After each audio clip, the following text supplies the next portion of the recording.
Hello friends, welcome to my channel. तो हम लोग कर रहे हैं क्लास 12th का एनसीईआरटी जो कि है सोशियोलॉजी। तो इसमें हम लोग चैप्टर पढ़ रहे हैं जो है सामाजिक आंदोलन। तो इसके पहले भी सारे सब्जेक्ट चैप्टर बनाए गए हैं, चैप्टर 1 से लेकर 7 तक। तो आप लोगों ने अगर नहीं देखा तो जाकर देखिए, डेली बेसिस पे बनाया जाता है और भी सारे सब्जेक्ट वीडियो बनाया गया है। तो देखिए, इसमें अगर आप लोग आईएएसपीसी की तैयारी कर रहे हैं तो एनसीईआरटी पढ़ना बहुत जरूरी होता है। तो उसी को आधार बनाकर हम लोग ये पढ़ रहे हैं। ठीक है, आगे बढ़ते हैं। तो यहाँ से शुरू होता है इंट्रो से पहले। तो विश्व भर में बड़ी संख्या में विद्यार्थी तथा कार्यालय कर्मी अपने काम पर 5 या 6 दिन ही जाते हैं तथा सप्ताहांत में विश्राम करते हैं। मतलब है कि कह रहा है कि पूरे विश्व भर में सभी लोग, सभी कर्मचारी जितने भी हर जगह कार्यालय में कर्मचारी ऑफिस में होते हैं ना, तो वहाँ पे 5-6 दिन खाली काम करते हैं, बाकी सप्ताह में 1 दिन विश्राम करते हैं।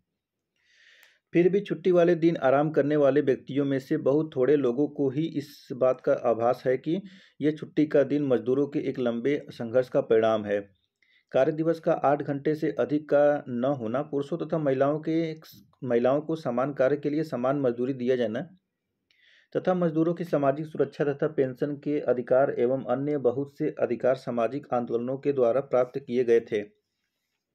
सामाजिक आंदोलनों ने उस विश्व को एक आकार दिया है जिसमें हम रहते हैं और ये निरंतर ऐसा कर रहे हैं। आगे आते हैं। तो हम प्रायः यह मान लेते हैं कि जिन अधिकारों का हम उपभोग करते हैं वे यूं ही प्राप्त हो गए। पूर्व के उन संघर्षों का स्मरण करना महत्वपूर्ण है जिनसे ये अधिकार मिलने संभव हुए। आपने 19वीं सदी के सामाजिक सुधार आंदोलनों, जाति तथा लिंग भेद के विरुद्ध संघर्षों तथा भारत के राष्ट्रीय आंदोलन जिससे हमें औपनिवेशिक राज से 1947 में स्वतंत्रता मिली के बारे में पढ़ा है।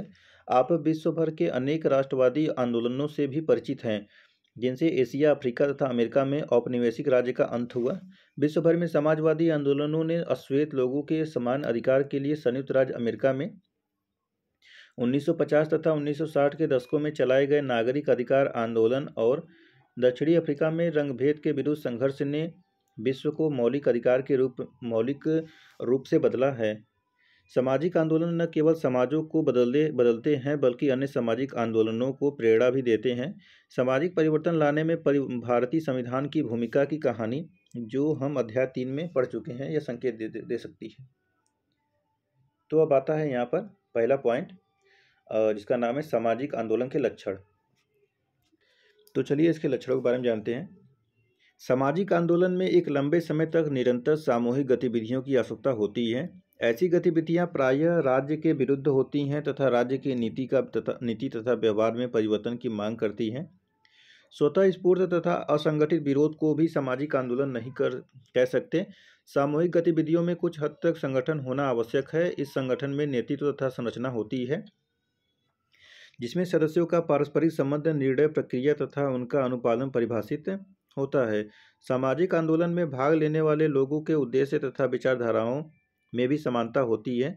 सामाजिक आंदोलन में एक सामान्य अभिमुखता अथवा किसी परिवर्तन को लाने या रोकने का तरीका होता है।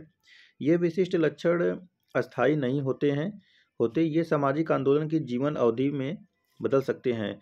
सामाजिक आंदोलन प्रायः किसी जनहित के मामले में परिवर्तन लाने के उद्देश्य से उत्पन्न होते हैं, जैसे कि जनजाति लोगों के लिए जंगल के उपयोग का अधिकार अथवा विस्थापित लोगों के पुनर्वास तथा क्षतिपूर्ति के अधिकारों को सुनिश्चित करने के लिए। ऐसे ही अन्य मुद्दों के बारे में सोचिए जिन्हें सामाजिक आंदोलनों ने पूर्व तथा वर्तमान में उठाया हो। जबकि सामाजिक आंदोलन सामाजिक परिवर्तन लाना चाहते हैं, कभी कभी यथापूर्व स्थिति बनाए रखने के लिए प्रतिरोधी आंदोलन जन्म लेते हैं। जैसे प्रतिरोधी आंदोलनों के कई उदाहरण हैं।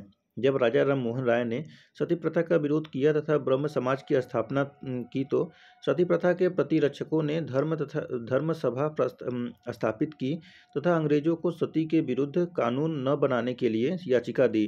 जब सुधारवादियों ने बालिकाओं के लिए शिक्षा की मांग की तो बहुत से लोगों ने यह कहकर इसका विरोध किया कि यह समाज के लिए विनाशकारी होगा। जब सुधारकों ने विधवा पुनर्विवाह प्रचार किया तो उनका सामाजिक बहिष्कार किया गया। जब तथाकथित निम्न जाति के बच्चों ने स्कूलों के नाम लिखवाया तो कुछ तथाकथित उच्च जाति के बच्चों को उनके परिवारों द्वारा स्कूलों से निकाल लिया गया। किसान आंदोलनों को भी प्रायः क्रूरता से दबाया गया। हाल में हमारे देश में पूर्व बहिष्कृत समूह जैसे कि दलितों के सामाजिक आंदोलनों से उनके विरुद्ध बदले की कार्रवाई का उदय हुआ। इसी तरह शिक्षण संस्थाओं में आरक्षण देने के प्रस्तावों से उनका विरोध करने वाले प्रतिरोधी आंदोलनों का जन्म हुआ। सामाजिक आंदोलन आसानी से समाज को नहीं बदल सकते, क्योंकि यह संरक्षित हितों तथा मूल्यों के दोनों विरुद्ध होते हैं। इसलिए इनका विरोध तथा प्रतिकार होना स्वाभाविक है, लेकिन कुछ समय के बाद परिवर्तन होते भी हैं। आगे आता है, जहाँ विरोध सामूहिक गतिविधि का सर्वाधिक मूर्त रूप है, वही सामाजिक आंदोलन समान रूप से महत्वपूर्ण अन्य तरीकों से भी कार्य करता है। सामाजिक आंदोलनकारी लोगों को उनसे संबंधित मुद्दों पर प्रेरित करने के लिए सभाएं करते हैं। ऐसी गतिविधियां साझा सोच में सहायक होती हैं तथा सामूहिक एजेंडा को आगे बढ़ाने में स्वीकृति की भावना अथवा आम सहमति के लिए लोगों को तैयार करवाती है। सामाजिक आंदोलन प्रचार योजनाएं भी बनाते हैं, जिसमें सरकार पर दबाव बनाने वाले संचार और जनमत तैयार करने वाले अन्य महत्वपूर्ण लोग भी शामिल होते हैं। अध्याय 3 में इस विषय पर चर्चा की गई। याद कीजिए, सामाजिक आंदोलन विरोध के विभिन्न संसाधनों को भी विकसित करता है, जैसे मोमबत्ती या मशाल, जुलूस, काले कपड़े का प्रयोग, नुक्कड़ नाटक, गीत, कविताएं इत्यादि। गांधी जी ने स्वतंत्रता आंदोलन में अहिंसा, सत्याग्रह तथा चरखे के प्रयोग जैसे नए तरीकों को अपनाया। विरोध के नए तरीकों जैसे कि धरना तथा नमक के उत्पादन पर औपनिवेशिक प्रतिबंध की अवहेलना का स्मरण करें। अब आगे आता है सामाजिक परिवर्तन तथा सामाजिक आंदोलन में अंतर। सामाजिक परिवर्तन तथा सामाजिक आंदोलन, क्या है अंतर? ध्यान से इसको सुनिए। सामान्य रूप से सामाजिक परिवर्तन तथा सामाजिक आंदोलनों में अंतर करना महत्वपूर्ण है। सामाजिक परिवर्तन निरंतर रूप से आगे बढ़ता रहता है। सामाजिक परिवर्तन की बृहद ऐतिहासिक प्रक्रियाएं असंख्य व्यक्तियों तथा सामूहिक गतिविधियों का परिणाम होती है। सामाजिक आंदोलन किसी विशिष्ट उद्देश्य की ओर निर्देशित होते हैं। इसमें लंबा तथा निरंतर सामाजिक प्रयास तथा लोगों की गतिविधियां शामिल होती है। अध्याय 2 में हमारी चर्चा के आधार पर हम संस्कृतिकरण तथा पाश्चात्यकरण को सामाजिक परिवर्तन के रूप में तथा 19वीं सदी के सामाजिक सुधारकों द्वारा समाज में परिवर्तन के प्रयासों को सामाजिक आंदोलन के रूप में देख सकते हैं। दूसरा पॉइंट आता है समाजशास्त्र तथा सामाजिक आंदोलन। तो इसमें देखिए पॉइंट है, सामाजिक आंदोलनों का अध्ययन समाजशास्त्र के लिए क्यों महत्वपूर्ण है। क्वेश्चन मार्क है यहाँ पर, है क्यों महत्वपूर्ण है, तो जानते हैं।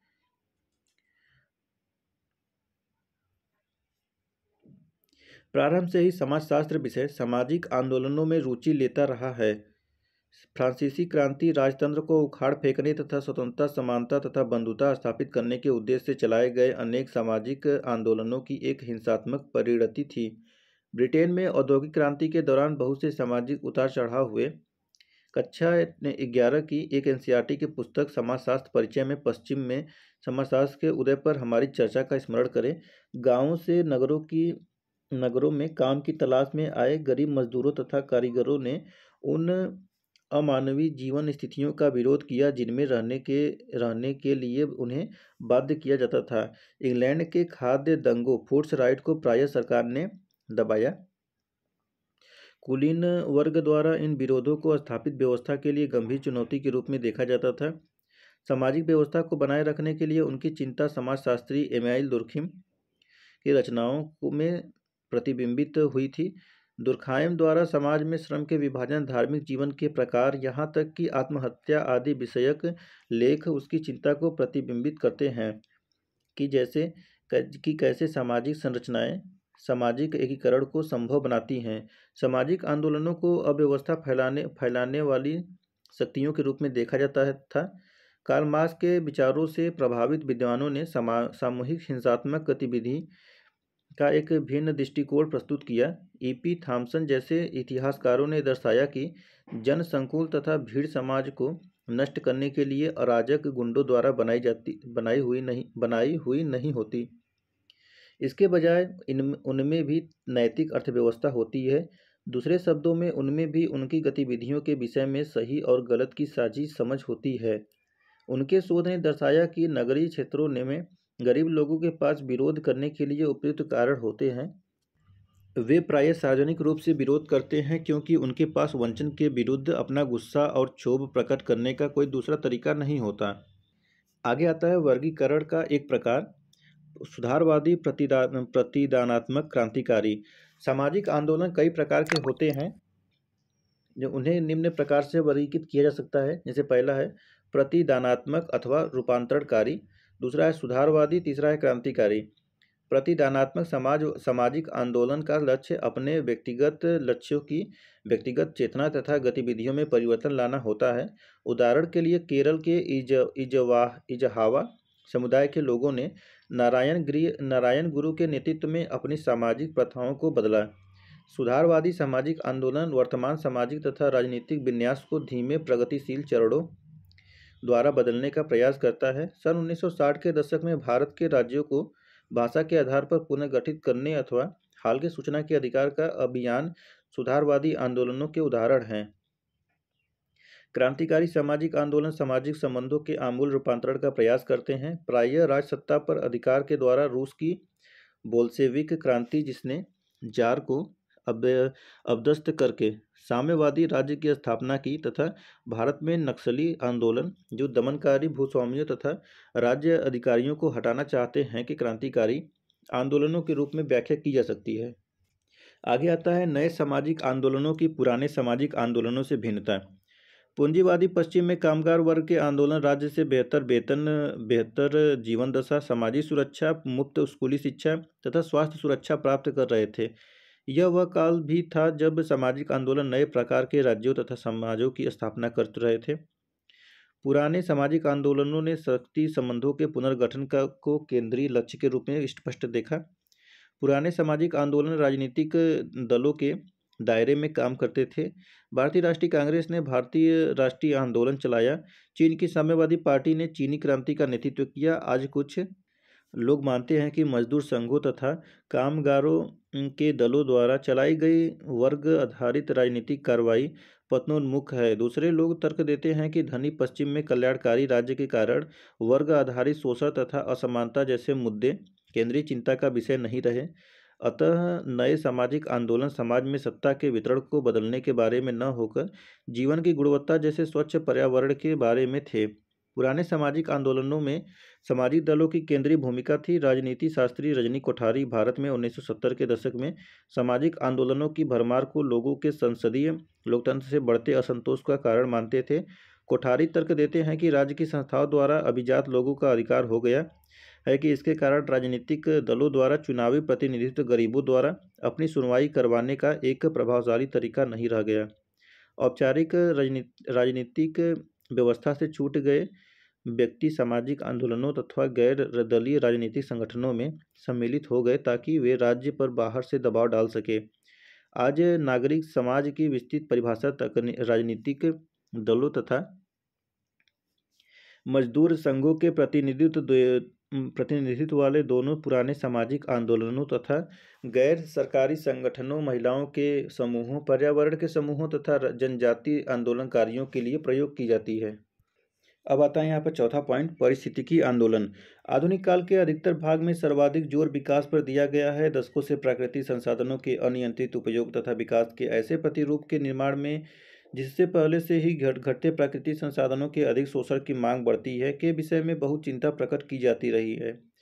विकास के इस प्रतिरूप की इसलिए भी आलोचना हुई है क्योंकि यह मानता है कि विकास से सभी वर्गों के लोग लाभान्वित होंगे।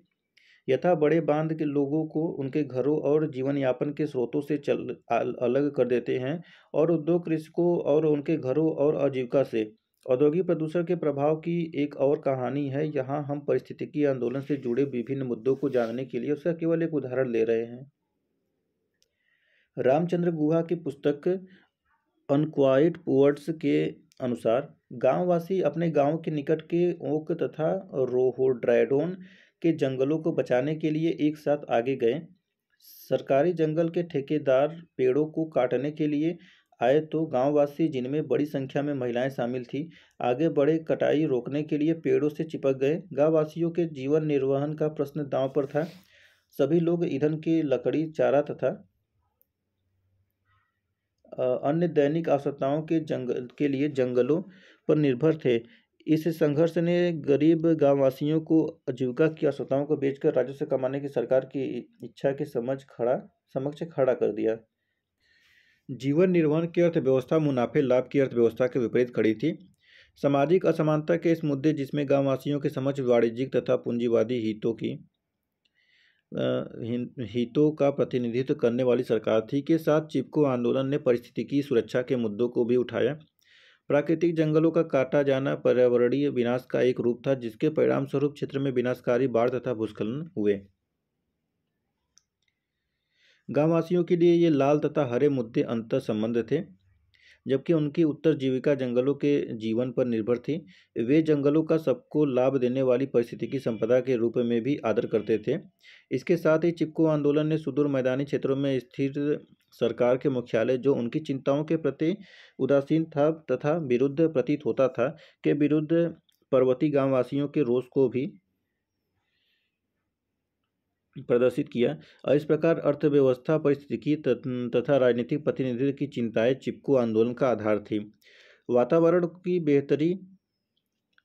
की बेहतरी के लिए पेड़ों का होना आवश्यक है। यह सामान्यतः से साफ सुथरा पर्यावरण, साफ पानी एवं आसपास की स्वच्छता पर निर्भर करता है, और यह महत्वपूर्ण भी है। इन सब बातों को ध्यान में रखते हुए भारत सरकार ने हाल ही में एकीकृत गंगा संरक्षण मिशन परियोजना, नमामि गंगे योजना एवं स्वच्छ भारत अभियान को प्रारंभ किया। ये ऐसे प्रयास है जो भारत की पारिस्थितिकी सुधार में करेंगे और संतुलनकारी संरचना को स्थापित करने का प्रयास करेंगे। आगे आता है वर्ग आधारित आंदोलन, ये 5वां पॉइंट है। तो इसमें पहला आंदोलन है किसान आंदोलन। किसान आंदोलन या कृषक संघर्ष औपनिवेशिक काल से पहले के दिनों में शुरू हुआ। यह आंदोलन 1858 और 1914 के बीच स्थानीय विभाजन और विशिष्ट शिकायतों से सीमित होने की प्रवृत्ति हुआ।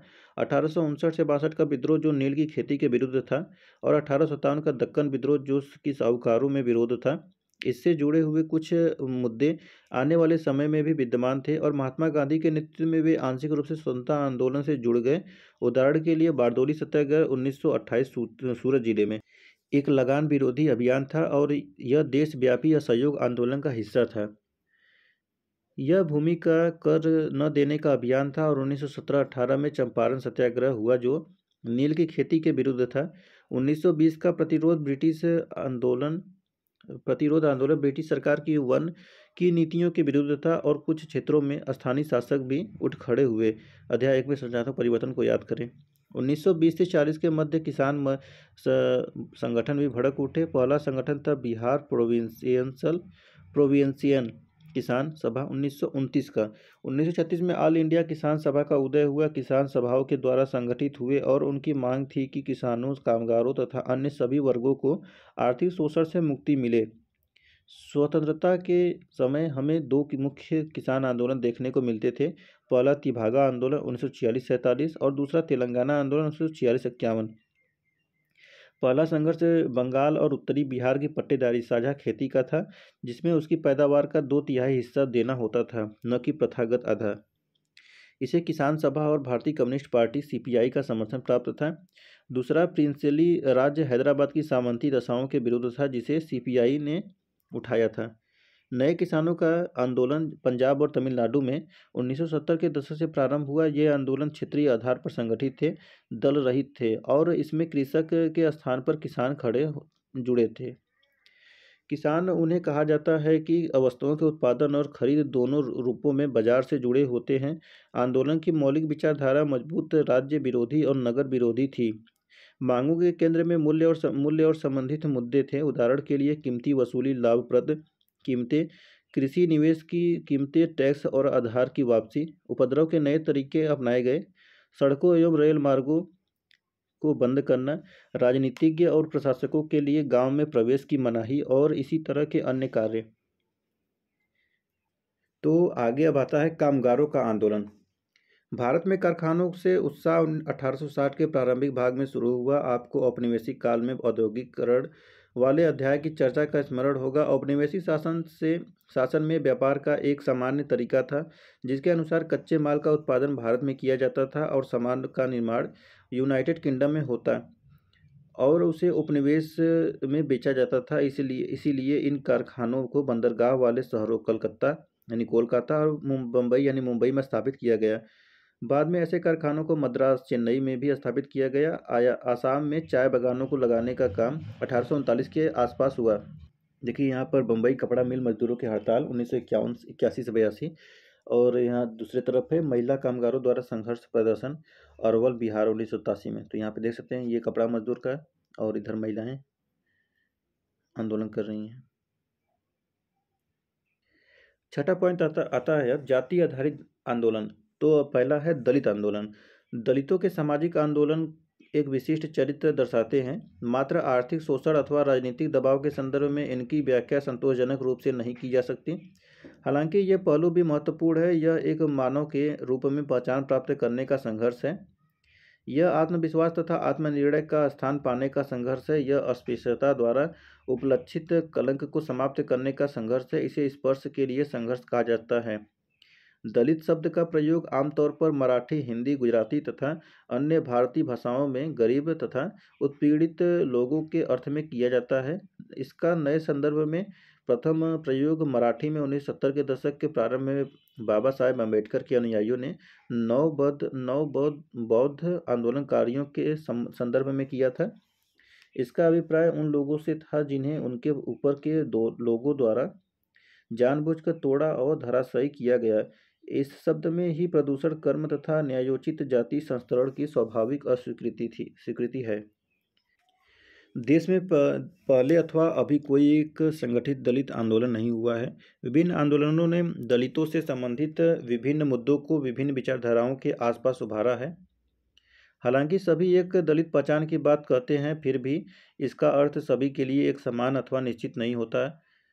दलित आंदोलनों की प्रकृति तथा पहचान के अर्थ में भिन्नता के बावजूद उनमें समानता, आत्मसम्मान तथा अस्पृश्यता उन्मूलन के लिए एक समानता की खोज हो रही है। इसे पूर्वी मध्य प्रदेश के छत्तीसगढ़ के मैदानी इलाके में चमारों के सतनामी आंदोलन में, पंजाब के आदि धर्म आंदोलन, महाराष्ट्र के महार आंदोलन में, आगरा के जाटों के सामाजिक राजनीतिक गतिशीलता में तथा दक्षिण के भारत ब्राह्मण विरोधी आंदोलन में देखा जाता है। आगे आता है पिछड़े वर्ग एवं जातियों के आंदोलन। पिछड़ी जातियों वर्गों का राजनीतिक इकाइयों के रूप में उदय औपनिवेशिक तथा उपनिवेशोत्तर दोनों संदर्भों में हुआ है। औपनिवेशिक राज्य प्रायः अपनी संरचिता का वितरण जाति के आधार पर करते थे। इसलिए लोगों का संस्थागत जीवन में सामाजिक तथा राजनीतिक पहचान के लिए अपनी जातियों में रहना अर्थपूर्ण होता था। इससे समान रूप से अवस्थित जाति समूहों पर स्वयं को संगठित करना, जिसे समानांतर विस्तार कहा जाता है, पर प्रभाव पड़ा। इस प्रकार जाति अपनी कर्मकांडी विषय वस्तु छोड़ने लगी और राजनीतिक गतिशीलता के लिए अधिक से अधिक पंथ निरपेक्ष बन गई। पिछड़े वर्गों की संज्ञा का प्रयोग देश के विभिन्न भागों में 19वीं सदी के अंत से किया जा रहा है। इसका अधिक विस्तृत प्रयोग मद्रास प्रेसिडेंसी में 1872 से, मैसूर के राजशाही राज्य में 1918 से तथा बम्बई प्रेसिडेंसी में 1825 से किया जा रहा है। 1920 के दशक के विभिन्न भागों में जाति के मुद्दों के आसपास एकजुट होकर बहुत से संगठन उठ खड़े हुए। इनमें संयुक्त प्रोविंस में Hindu backward classes league, Hindu पिछड़ा वर्ग league, all India backward classes federation, अखिल भारतीय पिछड़ा वर्ग शामिल है। 1954 में पिछड़े वर्गों के लिए 88 संगठन काम कर रहे हैं। अब आगे आता है 7वां पॉइंट, जनजाति आंदोलन। देखिए यहाँ पर कैसे आंदोलन लोग कर रहे थे, ऐसे बैनर वगैरह लेकर। देखते हैं, देश भर में फैले विभिन्न जनजाति समूहों के मुद्दे समान हो सकते हैं, लेकिन उनके विभेद भी उतने ही महत्वपूर्ण हैं। जनजाति आंदोलनों में से कई अधिकांश रूप से मध्य भारत की तथाकथित जनजाति बेल्ट में स्थित रहे हैं, जैसे छोटा नागपुर व संथाल परगना में स्थित संथाल हो, ओरांव व मुंडा। नए गठित हुए झारखंड मध्य प्रदेश का मुख्य भाग इन्हीं से बना है। हमारे लिए विभिन्न आंदोलनों के बारे में विस्तृत विवरण देना संभव नहीं है। हम उदाहरण के रूप में झारखंड की चर्चा करेंगे, जहां जनजाति आंदोलन का इतिहास 100 वर्ष पुराना है। हम पूर्वोत्तर राज्यों के जनजाति आंदोलनों की विशिष्टताओं के बारे में भी संक्षिप्त में चर्चा करेंगे, परंतु इनकी भी विस्तृत विवेचना संभव नहीं है, क्योंकि एक ही क्षेत्र में जनजातीय आंदोलनों के विभिन्न स्वरूप विद्यमान हो सकते हैं। झारखंड सन 2000 में दक्षिण बिहार से काटकर बनाया गया झारखंड भारत के नवनिर्मित राज्यों में से एक है। इस राज्य की स्थापना के पीछे का इतिहास एक सदी से अधिक का प्रतिरोध है। झारखंड के लिए सामाजिक आंदोलन के करिश्माई नेता बिरसा मुंडा नाम का एक आदिवासी था, जिसने अंग्रेजों के विरुद्ध एक बड़े विद्रोह का नेतृत्व किया। अपनी मृत्यु के बाद बिरसा इस आंदोलन का एक प्रमुख प्रतीक बन गया और उसके बारे में कहानियाँ और गीत पूरे झारखंड में गाए जाते हैं। बिरसा के संघर्ष की स्मृति लेखों द्वारा जीवित रखी गई। दक्षिण बिहार में काम कर रहे ईसाई मिशनरी इस क्षेत्र में साक्षरता के प्रसार के लिए उत्तरदायी थे। साक्षर आदिवासियों ने अपने इतिहास तथा मिथकों के बारे में शोध और लेखन प्रारंभ किया। उन्होंने जनजाति प्रथाओं तथा सांस्कृतिक व्यवहारों के बारे में लिखा और उनके बारे में जानकारी प्रदान की। इससे झारखंडियों को संगठित संजाति चेतना तथा साझी पहचान बनाने में सहायता मिली। साक्षर आदिवासी सरकारी नौकरियां पाने की स्थिति में भी थे, जिससे समय के साथ एक मध्यवर्गीय आदिवासी बुद्धिजीवी नेतृत्व का उदय हुआ, जिसने पृथक राज्य की मांग को प्रारूप दिया तथा भारत एवं विदेशों में भी इसका प्रचार किया। दक्षिण बिहार के अंतर्गत आदिवासी दिक्कुओं की जो प्रवासी व्यापारी तथा महाजन थे और जो उस क्षेत्र में आकर बस गए थे तथा जिन्होंने वहाँ के मूल निवासियों की संपदा पर अधिकार कर लिया था, आदिवासी उनसे घृणा करते थे। इन खनिज संपन्न क्षेत्रों में खदान तथा औद्योगिक परियोजनाओं से मिलने वाले अधिकांश लाभ दिक्कुओं को मिलते थे, जहाँ तक आदिवासी की भूमि अलग कर दी गई थी। आदिवासियों ने अलग थलग किए जाने के अनुभव तथा अन्याय के बोध को झारखंड की साझी पहचान बनाने तथा सामूहिक कार्रवाई की प्रेरणा के लिए गतिशील किया, जिसके परिणाम स्वरूप अंततः पृथक राज्य का निर्माण हुआ। वे मुद्दे जिनके विरुद्ध झारखंड में आंदोलनकारी नेताओं ने प्रदर्शन किए थे, देखिए यहाँ पर ऐसे हैं: सिंचाई परियोजनाओं तथा गोलीबारी क्षेत्र के लिए भूमि का अधिग्रहण, रुके हुए सर्वेक्षण तथा पुनर्वास की कार्यवाही, बंद कर दिए गए कैंप, ऋणों, किराए तथा सहकारी कर्जों का संग्रह जिसका प्रतिकार किया गया। चौथा है वन उत्पाद का प्रष्टीकरण, जिसका उन्होंने बहिष्कार किया। अब आता है पूर्वोत्तर। स्वतंत्रता प्राप्ति के बाद भारत सरकार ने राज्यों के निर्माण की जो प्रक्रिया प्रारंभ की, उसने इस क्षेत्र के सभी प्रमुख पर्वतीय क्षेत्रों के जिलों में अशांति की प्रवृत्ति पैदा की। अपनी पृथक पहचान तथा पारंपरिक स्वायत्तता के प्रति सचेत ये जातियां असम के प्रशासनिक तंत्र में सम्मिलित किए जाने के बारे में अनिश्चित थी। देखिए क्या है, इस प्रकार इस क्षेत्र में संजातीयता का उदय जनजाति के एक सशक्त अज्ञात प्रणाली के संपर्क में आने के परिणाम स्वरूप विकसित हुई नवीन परिस्थिति का सामना करने का प्रत्युत्तर था। भारतीय मुख्यधारा से लंबे समय तक पृथक रहने के कारण ये जनजातियां अपना स्वयं का विश्व दर्शन तथा सामाजिक व सांस्कृतिक संस्थाओं को बहुत कम बाहरी प्रभाव से बचा रख पाए, जबकि पहले की अवस्था ने अलगाव की प्रवृत्ति दिखाई। यह प्रवृत्ति भारतीय संविधान के दायरे में ही स्वायत्तता की खोज द्वारा प्रस्थापित हो गई। फिर है एक मुख्य मुद्दा जो देश के विभिन्न भागों के जनजातीय आंदोलनों को जोड़ता है, वह है जनजातीय लोगों का वन भूमि से विस्थापन। इस अर्थ में पारिस्थितिकीय मुद्दे जनजातीय आंदोलनों के केंद्र में हैं, लेकिन इसी प्रकार पहचान की सांस्कृतिक असमानता व विकास जैसे आर्थिक मुद्दे भी हैं। यह हमें भारत में पुराने तथा नए सामाजिक आंदोलनों की अस्पष्टता के प्रश्न की ओर वापस ले जाता है। अब आता है 8वां पॉइंट, महिलाओं का आंदोलन। तो 19वीं सदी के समाज सुधार आंदोलन तथा प्रारंभिक महिला संगठन। आप 19वीं सदी के समाज सुधार आंदोलनों से भलीभांति परिचित हैं, जिन्होंने महिलाओं से संबंधित अनेक मुद्दे उठाए। इस पुस्तक के अध्याय 2 और पहली पुस्तक में भी इन्हें उठाया गया है। 20वीं सदी के प्रारंभ में राष्ट्रीय तथा स्थानीय स्तर पर महिलाओं के संगठनों में वृद्धि देखी गई। विमेंस इंडिया एसोसिएशन, भारतीय महिला association WIA 1971, all India women's conference, अखिल भारतीय महिला कॉन्फ्रेंस AIWC 1926 और national council for women in India, Bharat में महिलाओं की राष्ट्रीय काउंसिल NCWI ऐसे संगठनों के नाम हैं जिन्हें हम तुरंत पहचान कर बता सकते हैं कि जबकि इनमें से कई की पुस्तक सीमित कार्यक्षेत्र से हुई।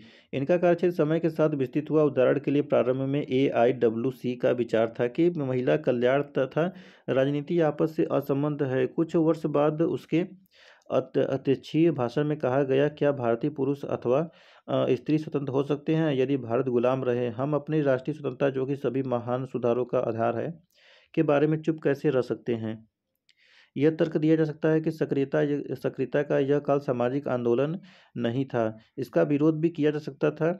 चलो हम उन विशेषताओं का स्मरण करें जो सामाजिक आंदोलनों को चिन्हित करती हैं। इनमें संगठन, विचारधारा, नेतृत्व, एक साझी समझ तथा जन आंदोलनों पर परिवर्तन लाने का लक्ष्य था। सम्मिलित रूप से ये एक ऐसा वातावरण बनाने में सफल हुए जहां महिलाओं के मुद्दों की अपेक्षा नहीं की जा सकती थी। आगे आता है कृषिक संघर्ष तथा क्रांतियाँ। प्रायः यह माना जाता है कि केवल मध्यवर्गीय शिक्षित महिलाएं ही सामाजिक आंदोलनों में सहभागिता करती हैं। संघर्ष का एक भाग महिलाओं की सहभागिता के विस्मृत इतिहास को याद करना है। औपनिवेशिक काल में जनजाति तथा ग्रामीण क्षेत्रों में प्रारंभ होने वाले संघर्षों तथा क्रांतियों में महिलाओं ने पुरुषों के साथ भाग लिया। बंगाल में तिभागा आंदोलन, निजाम के पूर्व शासन का तेलंगाना सशस्त्र संघर्ष तथा महाराष्ट्र में बर्ली जनजाति के बंधुआ दासत्व के विरुद्ध क्रांति, ये कुछ उदाहरण हैं। 1947 के बाद तो एक मुद्दा जो प्रायः उठाया जाता है कि यदि 1947 से पहले महिला आंदोलन एक सक्रिय आंदोलन था तो बाद में उसका क्या हुआ। इसकी एक व्याख्या यह दी जाती है कि राष्ट्रीय आंदोलन में भाग लेने वाले बहुत से महिला प्रतिभागी राष्ट्र निर्माण के कार्य में संलग्न हो गई। दूसरे लोग विभाजन के आघात से इस ठहराव का उत्तरदायी मानते हैं। 1970 के दशक के मध्य में भारत में महिला आंदोलन का नवीनीकरण हुआ। कुछ लोग इसे भारतीय महिला आंदोलन का दूसरा दौर कहते हैं, जबकि बहुत सी चिंताएं उसी प्रकार बनी रहीं। फिर भी संगठनात्मक रणनीति तथा विचारधाराओं दोनों में परिवर्तन हुआ। स्वायत्त महिला आंदोलन कहे जाने वाले आंदोलनों में वृद्धि हुई। संगठनात्मक परिवर्तन के अलावा कुछ नए मुद्दे भी थे जिन पर ध्यान दिया गया। उदाहरण के लिए महिलाओं के प्रति हिंसा के बारे में वर्षों से अनेक अभियान चलाए गए हैं। आपने देखा होगा कि स्कूल के प्रार्थना पत्र में पिता तथा माता दोनों के नाम होते हैं। यह सदैव सत्य नहीं था। इसी प्रकार महिलाओं के आंदोलनों के कारण महत्वपूर्ण कानूनी परिवर्तन आए हैं। भूस्वामी व रोजगार के मुद्दों की लड़ाई यौन उत्पीड़न तथा दहेज के विरुद्ध अधिकारों की मांग के साथ लड़ी गई। इस बात की मान्यता भी बढ़ रही है कि स्त्री व पुरुष दोनों ही प्रबल लिंग पहचान द्वारा बाध्य है। उदाहरण के लिए पितृसत्तात्मक समाज में पुरुषों को लगता है कि उन्हें ताकतवर तथा सफल होना चाहिए। स्वयं को भावनात्मक रूप से प्रकट करना पुरुषोचित नहीं है। तब यह विचार आता है कि स्त्री एवं पुरुष दोनों को स्वतंत्र होकर अधिकार समान रूप से मिलना चाहिए। निसंदेह यह विचार पर निर्भर है कि सच्ची स्वतंत्रता का अपनी इच्छा अनुसार बढ़ना तथा विकास तभी संभव होगा जब कोई अन्याय न हो। जेंडर दृष्टि से समतावादी समाज मुख्यतः दो कारणों पर आधारित है। महिलाओं को शिक्षित किए जाने ताकि वे बहुउद्देशीय भूमिकाओं का सफलता से निर्वाह कर सके एवं यौनिक अनुपात का संतुलन से, ये ऐसे दो कारक हैं। हाल ही में भारत सरकार की बेटी बचाओ बेटी पढ़ाओ योजना एक ऐसा महत्वपूर्ण प्रयास है जो लैंगिक दृष्टि से समतावादी समाज को मूर्त रूप में सहायक होगा। अब आगे आता है निष्कर्ष। तो जब हम पुस्तक के अंत में पहुंच चुके हैं तो कदाचित यह प्रासंगिक होगा कि हम पुनः वहां वापस जाएं जहां हमने कक्षा 11 में समाजशास्त्र की प्रथम पुस्तक से प्रारंभ किया था। हमने व्यक्ति तथा समाज के बीच द्वंद्वात्मक संबंधों की चर्चा से शुरू की थी। सामाजिक आंदोलन कदाचित इस संबंध के सर्वश्रेष्ठ ढंग से दिखाते हैं। ये उत्पन्न होते हैं क्योंकि व्यक्ति तथा सामाजिक समूह अपनी दशा को परिवर्तित करना चाहते हैं। ये संगठित होते हैं तथा अपनी दशा में परिवर्तन लाते हुए समाज को बदलने की चेष्टा करते हैं। तो देखिए ये चैप्टर समाप्त होता है और यहाँ पे कुछ क्वेश्चन है। देखिए क्वेश्चन एक लगभग 5 क्वेश्चन है, इसको आप लोग कर सकते हैं। देखिए दूसरा क्वेश्चन क्या है कि टिप्पणी लिखना है महिलाओं के आंदोलन और जनजातीय आंदोलन के बारे में। तो कुछ पॉइंट बचे हुए हैं ऊपर जो कि इसको हम लोग पढ़ लेते हैं। चिपको आंदोलन के बारे में है। तो हिमालय की तलहटी में पारिस्थितिकी आंदोलन का एक उदाहरण चिपको आंदोलन है, जो मिश्रित हितों तथा विचारधाराओं का एक अच्छा उदाहरण है। सन 1970 की अनपेक्षित भारी वर्षा से अत्यंत विनाशकारी बाढ़ आ गई जो हमारी स्मृति में अभी तक नहीं आई थी। अलकनंदा घाटी में पानी ने 100 वर्ग किलोमीटर भूमि को डुबा दिया। धातु के 6 पुलों, 10 किलोमीटर की मोटर सड़क, 24 बसों तथा बहुत से अन्य वाहनों को बहा दिया। 366 घर गिर गए तथा 500 एकड़ धान की फसल नष्ट हो गई। मानव तथा पशु जीवन की भी बहुत क्षति हुई थी। सन 1970 की बाद बाढ़ क्षेत्र के पारिस्थितिकी इतिहास में एक महत्वपूर्ण घटना है।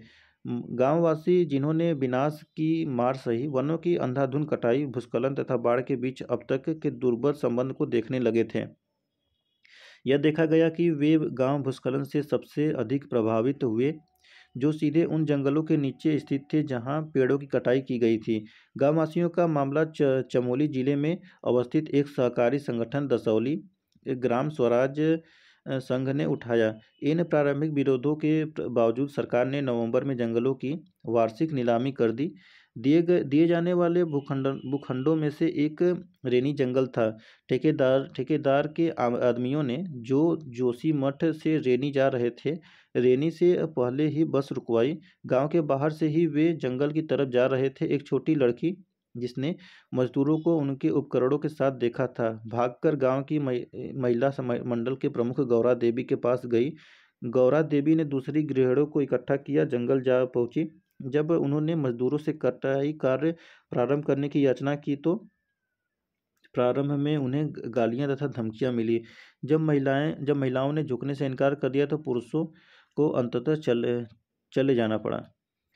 हमारे सामयिक सूचना युग में विश्व भर के सामाजिक आंदोलन, गैर सरकारी संगठनों, धार्मिक तथा मानवतावादी समूहों, मानवाधिकार समितियों, उपभोक्ता संरक्षण अधिवक्ताओं, पर्यावरण आंदोलनकारियों तथा जनहित में अभियान करने वाले अन्य लोग जो एक विशाल क्षेत्रीय एक अंतर्राष्ट्रीय संजाल में एकजुट होने में सक्षम है।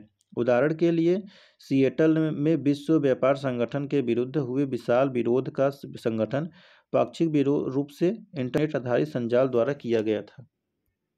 तो देखिए, इस प्रकार ये सब चैप्टर समाप्त हो गया है। तो और ये सोशियोलॉजी भी समाप्त हो गया है। देखिए, तो ये लास्ट चैप्टर था सामाजिक आंदोलन।